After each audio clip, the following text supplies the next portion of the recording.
एक घने जंगल में एक इच्छा पूर्ति वृक्ष था।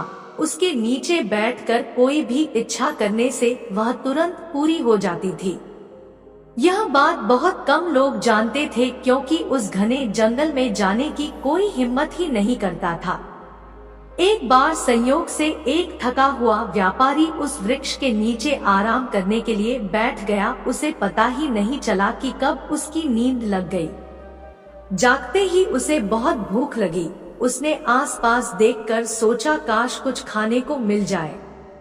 तत्काल स्वादिष्ट पकवानों से भरी थाली हवा में तैरती हुई उसके सामने आ गई। व्यापारी ने भरपेट खाना खाया और भूख शांत होने के बाद सोचने लगा, काश कुछ पीने को मिल जाए। तत्काल उसके सामने हवा में तैरते हुए अनेक शरबत आ गए।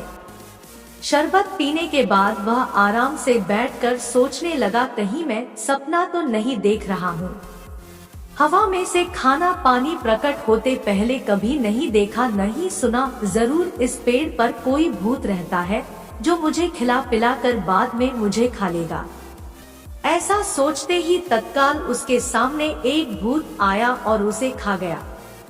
इस प्रसंग से आप यह सीख सकते हैं कि हमारा मस्तिष्क ही इच्छा पूर्ति वृक्ष है। आप जिस चीज की प्रबल कामना करेंगे वह आपको अवश्य मिलेगी।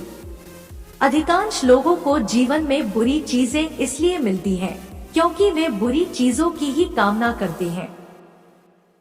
इंसान ज्यादातर समय सोचता है, कहीं बारिश में भीगने से मैं बीमार न हो जाऊं, और वह बीमार हो जाता है। इंसान सोचता है, मेरी किस्मत ही खराब है, और उसकी किस्मत सचमुच खराब हो जाती है। इस तरह आप देखेंगे कि आपका अवचेतन मन इच्छा पूर्ति वृक्ष की तरह आपकी इच्छाओं को ईमानदारी से पूर्ण करता है। इसलिए आपको अपने मस्तिष्क में विचारों को सावधानी से प्रवेश करने की अनुमति देनी चाहिए। यदि गलत विचार अंदर आ जाएंगे तो गलत परिणाम मिलेंगे। विचारों पर काबू रखना ही अपने जीवन पर काबू करने का रहस्य है। आपके विचारों से ही आपका जीवन या तो स्वर्ग बनता है या नरक। उनकी बदौलत ही आपका जीवन सुखमय या दुखमय बनता है। विचार जादूगर की तरह होते हैं जिन्हें बदलकर आप अपना जीवन बदल सकते हैं।